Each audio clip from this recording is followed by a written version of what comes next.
Bener nggak sih Tuhannya orang Kristen itu ada 3? Jawabannya salah. Kalau menurut kitab Ulangan 6 ayat 4, dengarlah hai orang Israel, Tuhan itu Allah kita, Tuhan itu Esa. Jadi kalau Allah itu satu atau Esa, Tuhan Yesus dan Roh Kudus siapa dong? Di video sebelumnya aku pernah bahas siapa itu Yesus, tapi aku ulangin sedikit di video ini ya.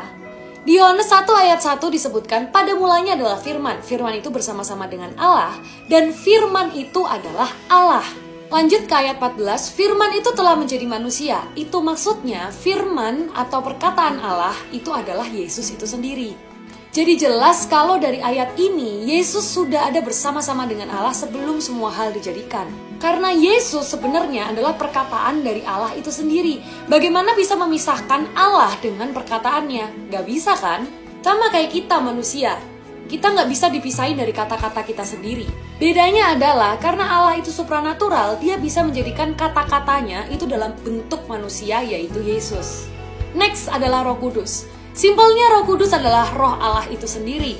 Jadi bisa nggak sih kita bilang kalau rohnya Allah bukan bagian dari Allah? Nggak bisa kan? Jadi Allah perkataannya dan rohnya itu satu. Sekarang pertanyaannya, kenapa sih firman Allah harus menjelma jadi manusia dalam bentuk Yesus? Karena nggak ada satupun manusia yang nggak berdosa. Dengan dosa sekecil apapun, manusia nggak akan bisa masuk ke surga karena Allah itu kudus. Jadi harus ada nyawa dan darah dari yang tak bersalah yang dikorbankan.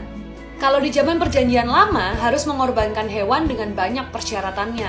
Tapi itu cuma penghapus dosa sementara.